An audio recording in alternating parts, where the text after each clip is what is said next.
G'day legend. Today we're going to go inside Lightroom and we're going to be looking at the masking tools. Over the past year, Lightroom have improved their masking dramatically. They are so good now and so varied as well. They have had masking tools in the past for many years, pretty much since they started. But in the last year, they are so much more precise. And I'm going to show you about 4 or 5 different masking tools in this particular tutorial and show you how to best use them and utilize them and fine tune them, because sometimes just the one selection won't get you so far. So you need the tips and tricks to get it working at its most precise. If you haven't seen me before, my name is Tom Woods and I've been a full-time professional photographer since 2004, specializing in water, surf, and commercial photography.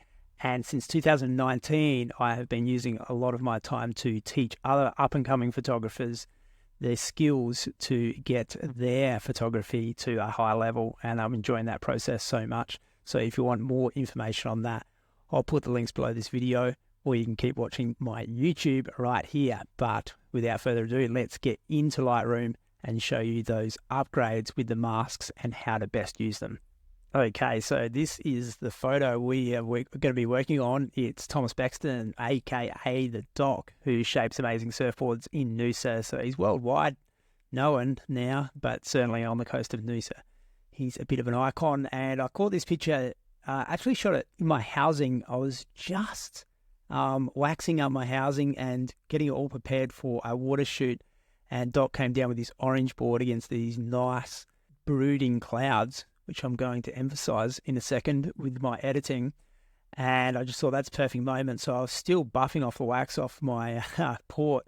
And when I captured this, and I sort of got down as low as I could with my housing and captured this image. This is taken in RAW, like I take every photo, is in RAW, of course, and they are a little bit flat. So we're just going to lift the contrast a little bit, but I'm going to use mask to show you how I can select areas. So the first thing we can look for, like, this is the global editing window. So every time I make an adjustment to this, it's going to affect the entire image. And there was masking options with Lightroom, more than a year ago. But now they've upped their game in what can be possible with masking. So the masking tool, if you're not aware of it, is this little icon up here. And it brings up lots of options. We can mask the sky, the background, the subject, the people, if they find a people. Weirdly enough, it didn't find a person here, but you can mask out the person. And we'll be doing a combination of those in this video. But to start with, I'm going to hit the sky button. Sometimes it does a perfect job of masking the sky. It's all gone green because I've got my show overlay ticked on, and I've made it green. I think by default it's a pink color, but I just find green is a unlikely color for a lot of mine. So I want to make sure it stands out. So that's showing the mask and showing what is selected and what's not. And if we just go into view at 100%, you can see that it's picking up a little bit of green on Thomas and along his board. So sometimes just the initial sky mask works perfectly. You don't have to do anything more. But if it doesn't work perfectly, what I do is I use this subtract button, and it goes simple as subtract subject. And you can see the green disappears out of his beard, out of his board there. So I'll just click that eye on and off. So without the deselecting the subject, you can see that there's green on his board, there's green on his beard, and now we have removed that. So now it's just selecting the sky area. It's also picked up just slightly some of this color here. So another way you can select that is, there's lots of different ways you can use, but I'm going to just use color range for this one and just tick on where it's color, and it will remove that color. Another way you can do it is go subtract and just use a radial gradient, which you can sort of just draw a line over where there might be some green patches. But we're looking pretty good. There is actually a little bit green on this fella as well, which is weird, this guy paddling in the background. I'm actually going to remove him a bit later in this tutorial. If you want to get rid of him, I'd probably just select the radial mask there as well and just draw something just over him so it just gets rid of it. So now we have got a mask that is just on the sky. And now we want to make adjustments. So below where it's got the mask selection, we've got this panel that opens up here, and it's got all the different functions. Like it's got tone, so that's the one you mostly use, exposure, contrast, highlights, shadows, all that can be adjusted there. You've got to be careful not to go down, scroll down too much and go into this basic panel and all this, because these here will make global adjustments on the whole thing. So I'll show you what I mean in a second. So if we just make an adjustment up here, you're going to be able to make an adjustment on the contrast, and you can see that that is only affecting the selected area, which is the sky. By the way, that green overlay disappears as soon as you start playing around with your picture. But yeah, we can make now and bring in those beautiful brooding clouds. What happens sometimes when you do that with contrast, it sort of brings in a little bit of saturation, which I don't really like, and it's made the clouds a little bit weird blue. So you can either color balance that. I want to just like lift a bit of warmth. I want to bring in, there's a little bit of the rising sun orange, which is matching his orange board. So I'm just going to push that a little bit warmer.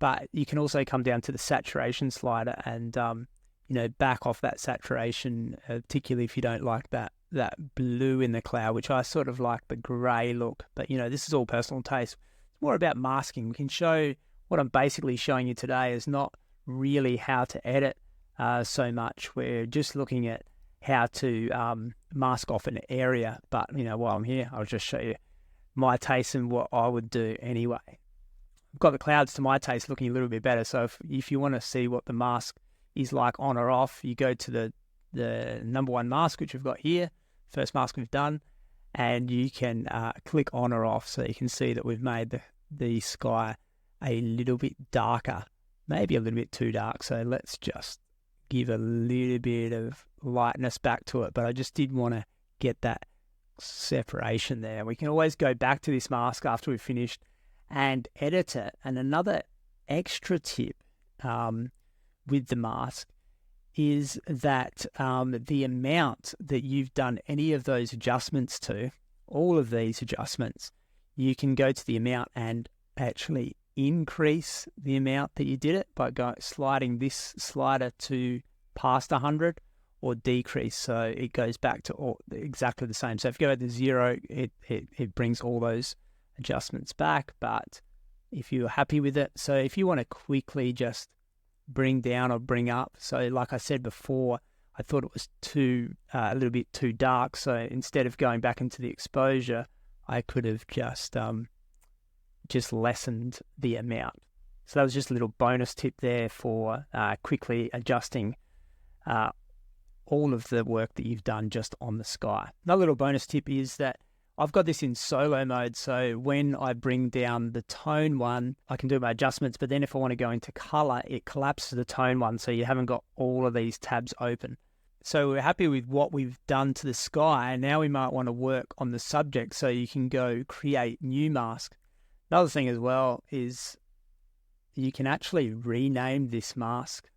So if you're doing lots of masks, like we'll do a couple today, but so I won't get too confusing, but if you're doing lots and lots of masks, sometimes I rename the mask and just call that one sky, so I can quickly reference that later on. It'll become clear when I start making a few more masks. So anyway, we want to create a new mask now and just work on the subject. So that selected the subject really well. So it's got the surfer and the surfboard, and we can now open up this tone and just work on just him and the surfboard, and it won't affect the ocean or the clouds. So I like to selectively edit these things because it's just a little bit more precise and you get it a little bit more balanced. This picture isn't extreme. You could probably do an overall balance on this, overall adjustment on this picture and get a pretty good result. But yeah, for the sake of this, I'm just showing you how you can really fine tune an image, even to the point where I want to give that board a bit of pop. It's orange. I want to just give it a little bit more orange. But if I do that right now on the subject, his skin's going to go a little bit orange and too saturated for my liking. So what we can do is we'll just name that one again, and we'll just call that subject. With board, you can make it just to whatever you like. And this time we're going to create another mask, but I'm going to choose objects. I use objects a lot. And basically you just color in what you want to use. So I'm going to color in this surfboard. And you don't have to be neat. You can go out the lines, but it's pretty smart. It just grabs around the surfboard. Now, in this case, it did include his arm as well. So once again, I can be in this mask and I can subtract. And once again, I'm going to use object. I'm just going to make the cursor a little bit smaller. So you can use the brackets on your keyboard to do that. And then I'm just going to roughly go down his arm to his hand. And you can see that now I'm not going to be working on the skin tone of his arm. It's also picked up a little bit of green on the back of his leg on his wetsuit. Probably won't affect it too much, but we'll just get rid of it anyway. So once again, we go select objects and we just do a little coloring in job of his wetsuit and that disappears. So now we are strictly working on that board, and we can just give it a little bit more pop under his arm. And I wouldn't go too far with this, but for the purposes of this exercise, I can show you how we can now saturate that board without saturating the rest of the image and making his skin look all orange and all palumpa, but we can go really full on. I don't want to go full on with this board because it's a beautiful tone, muted orange. So we'll keep it there. And yeah, it's looking all pretty good. So now we're going to make another selection now. We're going to select the subject, but I'm going to show you a technique, what I do when we've got the subject selected, but I want everything except for the subject. So you go to these three dots, it's lined up, and you go duplicate and invert. So now it's going to select everything except for that initial selection of the subject. So now I just think that I want to give it, I don't want to affect the actual surfer. I just want to just give a little bit more contrast, a little bit more zap to the waves.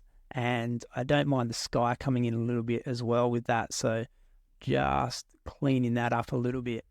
Another selection that I use a lot is, so we'll create another one, is a linear gradient. And that linear gradient just brings up a line, a bit like a graduated filter, but you can bring it in from anywhere you like. I just want to darken that corner because my eye was sort of getting pulled down to there. So what you want to do with photography when you're taking the photo and also when you're editing, you want to keep it focused on the subject that you most want to look at. So I want obviously the attention to go to the surfer here. So you can just see that if I tick that off, there's that light area down the bottom right-hand corner here. And then when I tick that on, just brings it back to the surfer. Yeah, so we've got that to a point where it's gone from sort of a little bit dull and, the clouds are there, but now the clouds are really dominating, the board's popping, and it's got a little bit more zap. But the way I've done that is by selectively editing it, so using masks. Okay, so once I've done all my selection tools, I haven't done a global edit yet. I always like to bring it together with just a edit that happens for the whole of the scene. Sometimes it just brings it a little bit more coherently together. I don't think it's going to matter too much in this one, but you can just play around with it and just give it an overall edit. You might want to just bring down the warp that a little bit, and we've got it to there. So we've gone from there to there.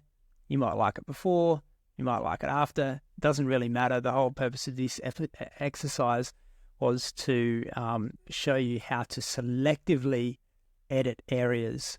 So we've got the sky edited, we've got the board selectively edited, and we've got the surfer himself. We've also introduced a linear grad, which you can do for the top of the sky as well. See how that looks. Just go into another one, and quite often just bringing that sky down from the top even makes it look a little bit more stormy and dramatic. And once again, you can change color of that top bit to make it a little bit warmer or a little bit cooler. So creativity never ends inside Lightroom and Photoshop. One more thing that I'll do, I like doing the remove tool inside Photoshop. I just saw this fella kicking and spluttering over here in the background, which is also drawing my eye. So I like to use the remove tool for this, which is over here. Basically, you can just really just draw a circle around the problem area, and it takes care of it pretty well now. This is reasonably new. I think it's only been out for a year. In its most powerful format is the remove tool, and yeah, just clean up that area. So just see how it draws the eye, and then you get rid of it, and it's boom, it's like right on the surfer. And that's what I'm trying to do with my photography, is really direct where the eye goes. I can also bring up levels, and I can have a look at this little histogram. You can see that I can pull it a little bit more in with the whites, but you just see if that's to your taste, and if you like it, you know, click OK. And I always like finishing off in Photoshop, having a little look through, making sure there's no dust spots or anything that's distracting. Once again, so little things like this that just distract, you can run the little remove tool over. Yeah, but just cleaning up that little area finishes off the image for me. And yeah, it's pretty standard surf lifestyle picture. So I hope you got something out of that masking video. It is a vital piece of the puzzle now. It's such an important tool. I'm using it in nearly all of my editing photos, and it has improved my photos both commercially and my personal work a great deal, and it's streamlined the process a lot better. So I hope you can take advantage and start working these into your workflow and getting them a little bit more precise with today's tips. If you want to learn more on this, let me know in the comments what you want to see, what you're missing out on, whatever questions you've got. I'm happy to answer them, make future videos as well. So if you like this video, please give it a thumbs up and subscribe. But until then, I'll see you in the next video.